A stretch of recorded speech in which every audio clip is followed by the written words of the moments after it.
All right, so I'm here at GWN right now in the background with their champion. Oh, wait, he's not their champion, but he just came off a long chain match with the champion. Do you have any thoughts on that match? Very hard slog against SILVERBACK Shaun Brown. He's somebody that you have to be very diligent and train hard for. He's somebody that can go and go and go, and it gets nasty really, really quick. So I'm looking forward to our next encounter on May the 29th. It's a match that we invented. It's called You Bring It, We Swing It. The fans will show up with various weapons, and we'll use it, and we'll settle this once and for all. And since I didn't announce your name, what is the name of the winner of who's going to win that match right there? If I could tell you who was going to win it, then it would be easier to phone in. Well, I assumed it was going to be you. If you're in a swing it or bring it match, that seems like it's up your alley. Never take anything for granted, and never be a bragger. It's the best way to do things. Get in and swing for the fences and let it fall where it may. Are you worried at all about the rag that Igor brought to the ring or brings to the ring? Is taking a... I've been around since, Chris will tell you, I've been around for a long time. I've seen a lot of crazy stuff go down, a lot of hanky stuff, and that's the first time anybody's ever done anything like that to me. A rag smothered in whatever it was and be knocked out cold like that. It's never happened to me, and I boxed a long time. I've got like 35 fights. As an amateur, I've never been knocked out in my life, so it was a new experience for me. But he got a taste of his own medicine tonight, so it all comes back around eventually. How many years have you been in this professional wrestling industry? I broke before I was 17 years old. I was still 16 and about 2/3. So that would be this July of 2011 will put me in the ring for 30 years. Holy. And there's a lot of people who I think sleep or don't pay as much attention to the legends or people who have been around as long in Ontario. Do you have any message to them?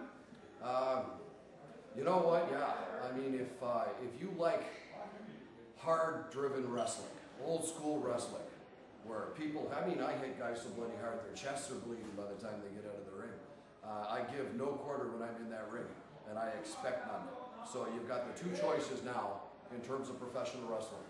You can take advantage of an old school situation and see guys swinging for the fences that get in and give you what you want, or you can go to the gymnastics male dancer meets that seem to be very popular now with 165-pound professional wrestlers. So you do have a clear alternative in the GWN.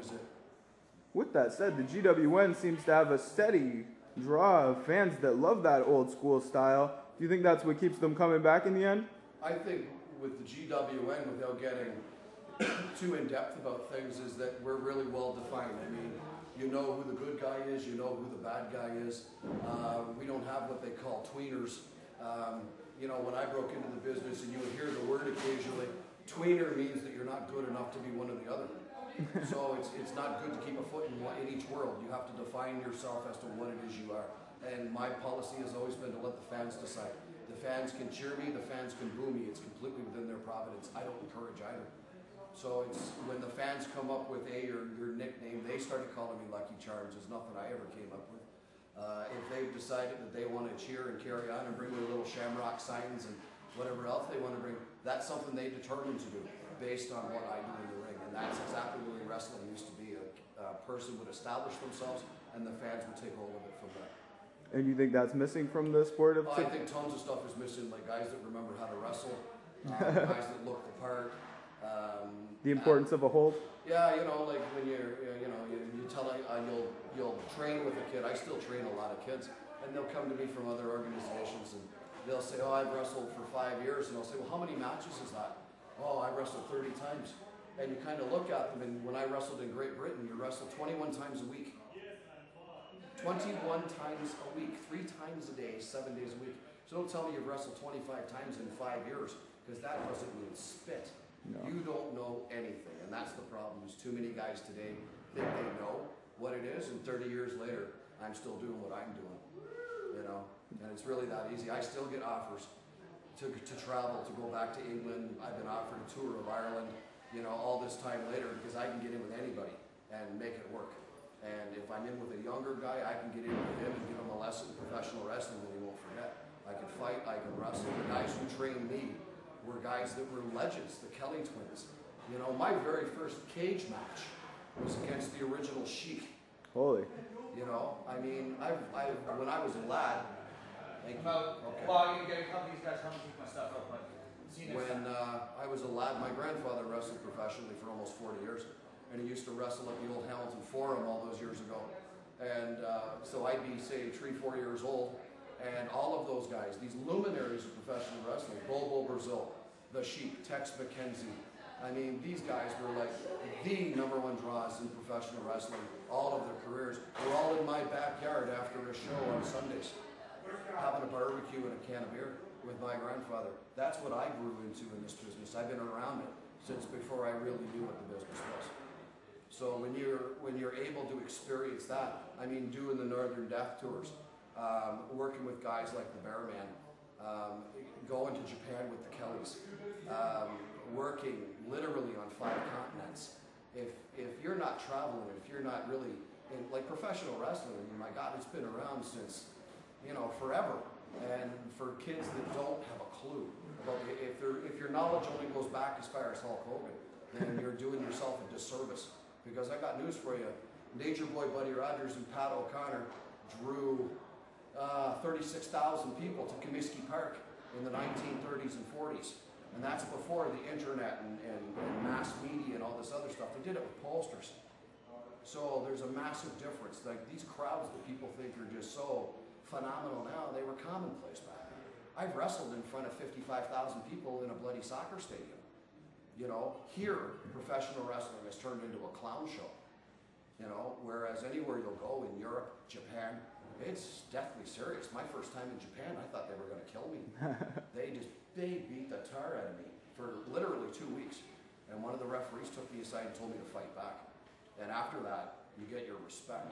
But Guy Jing over there, you're going to get your ass kicked. Plain and simple. You had a few situations like that overseas? I've had tons. I've had to fight my way out of arenas in Puerto Rico. Yep. I've started riots in a number of... I've been kicked out of entire provinces and driven right to the border of the province and told never to come back. I've had a lot of fun in 30 years. I've been escorted to airports and told never to come back to this district before. Were any of those Puerto Rico things one memorable? One was Puerto Rico, another one was Croydon, England, where I was scheduled to wrestle. Croydon is a borough outside of London. Yep. And there was, in England at that time, you wrestled in theaters, you didn't wrestle in big arenas. And there were a theater worker strike going on. I didn't realize it. And we crossed a picket line, apparently. So on our way back out, the person that was appointed as quote-unquote like a chaperone for me was driving me in a Mercedes with a moonroof. So the roof was open, and one of these guys carrying a sign spit inside the roof and spat in my face. So before he could get off the car, I grabbed him by his hair, and I came out of the moonroof. And I'm feeding this guy on the side of his bloody Mercedes-Benz, and there's some dick from the Daily Mirror taking pictures. So here I am on page 3, the supposed baby face of the wrestling, pounding the hell out of some union guy just trying to get an extra couple of dollars an hour. So needless to say, from that point forward, I caused many a riot no matter where I went. Do you think that the internet has taken away some of the innocence Completely. of wrestling? Sure. As well as lots of kids these days who become wrestlers think they can just learn whatever they want from the internet and not go to people like yourself who have years of expertise to bestow on them. Do you think sometimes this new generation just doesn't get it or doesn't want the information? Nothing against the new generation, and I want to make that perfectly clear because they only know what they're taught. Yep. But this will be the... But they learn differently, and that's a different... Well, they're not learning. That's the point. What they're doing is a 5-minute career. I mean, these guys get in, they get bad. I've never seen so many guys get hurt in professional wrestling. I mean, I've had some seriously bad injuries. I've broken my neck. I've dislocated my hips. I've had some really crappy things happen over a very long period of time. But, I mean, what I see going on now, kids hitting each other in the face with fluorescent light tubes and cookie sheets and this silly nonsense. It's not professional wrestling, and it's not a key to a long career. And I think the biggest problem you have is there's absolutely nowhere for these kids to go and learn their craft. When I broke in, I was able to work. I can tell you exactly what the route was. I started in Hamilton. I wrestled here, shook a little bit of green. From here, I went to Montreal. I worked for the Burritos. From the Burritos, I went to Emile Dupuis in New Brunswick. From New Brunswick, Emile was kind enough to get me a booking in Puerto Rico. Puerto Rico, I ended up on the West Coast, worked for the Hearts. Went to Vancouver, did some spots with Gene Kiniski's promotion. Back down to the Owen Brothers, worked my way down the West Coast, across to Florida, into the Carolinas, into Texas, on my way through the United States, back up into Canada, and I worked a different promoter every night of the week, and you work 6 nights a week. And some of these kids, they work like